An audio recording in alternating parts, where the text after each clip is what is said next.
Bonjour à tous, nous poursuivons avec la troisième Mishnah, Mishnah Gimel du quatrième Pérek. La Mishnah poursuit avec encore une takana de Rabban Yochanan ben Zakkai, ce que Rabban Yochanan ben Zakkai avait institué après la destruction du Beth Amikdash. Cette fois-ci, c'est à propos du lulav. Barishona nous dit la Mishnah au départ, au temps du Beth Amikdash, Haya lulav nital b'Amikdash shiva.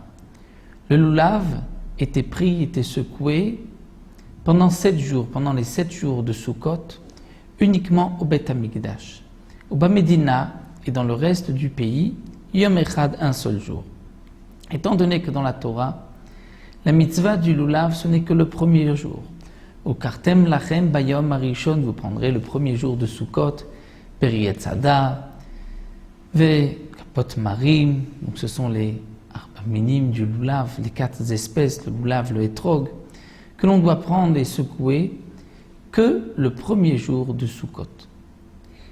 Dans le Beth Amikdash, on devait le prendre 7 jours. Pourquoi?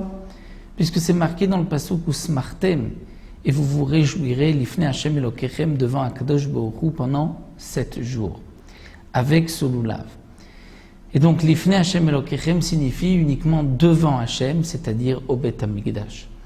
Donc lorsque le Beth Amikdash était encore construit, dans tout le pays, là où se trouvaient les Bnei Israël, ils ne prenaient le lulav que le premier jour de Sukkot, mais dans le Beth Amikdash pendant 7 jours.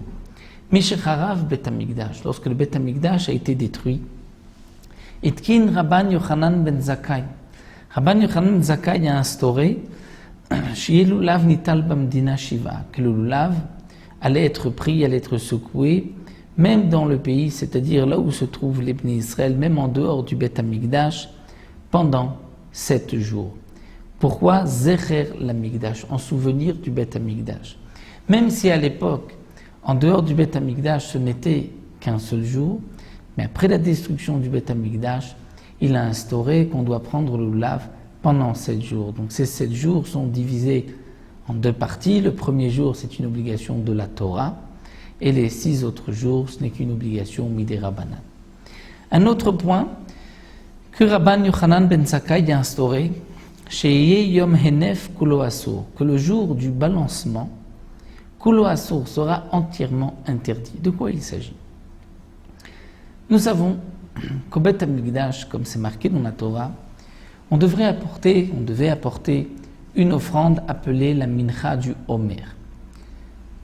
Le conte Sfirat Homer, ce conte qui lit plutôt Pesach à Shavuot, c'est Sfirat Homer, le conte à partir du Homer.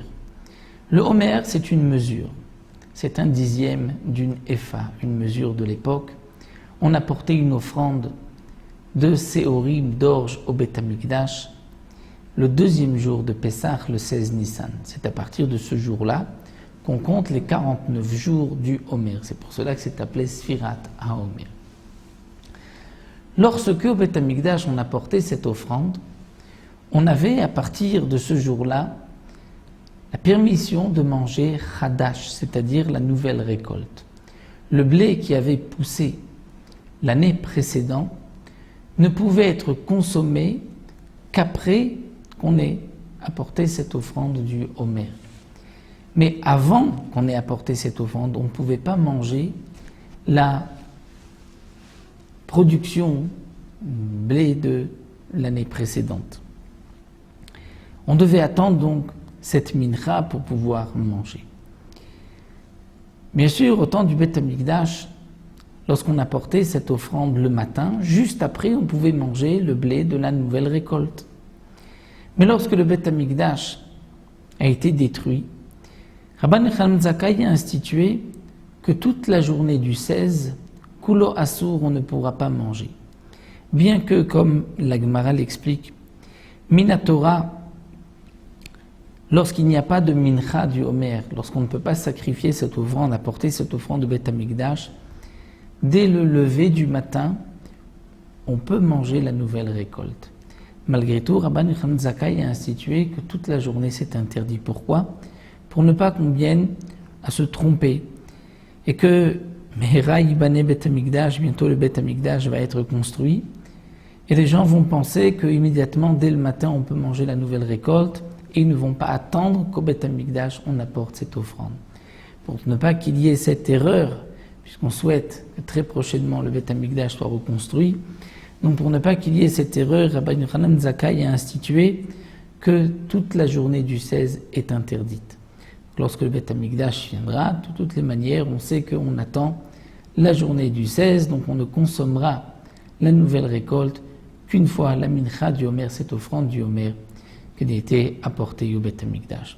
Donc voici deux autres takanot, institutions de Rabban Yochanan ben Zakkai, une concernant le lulav, l'autre concernant l'interdiction de manger la nouvelle récolte jusqu'au moment où on a sacrifié, on a apporté cette mincha Homer. Voilà, nous arrêtons ici, on reprendra encore avec d'autres takanot de Rabbi Yochanan Zakkai, mais cette fois-ci on reviendra au Denim ou à la Chot de Rosh Chodesh.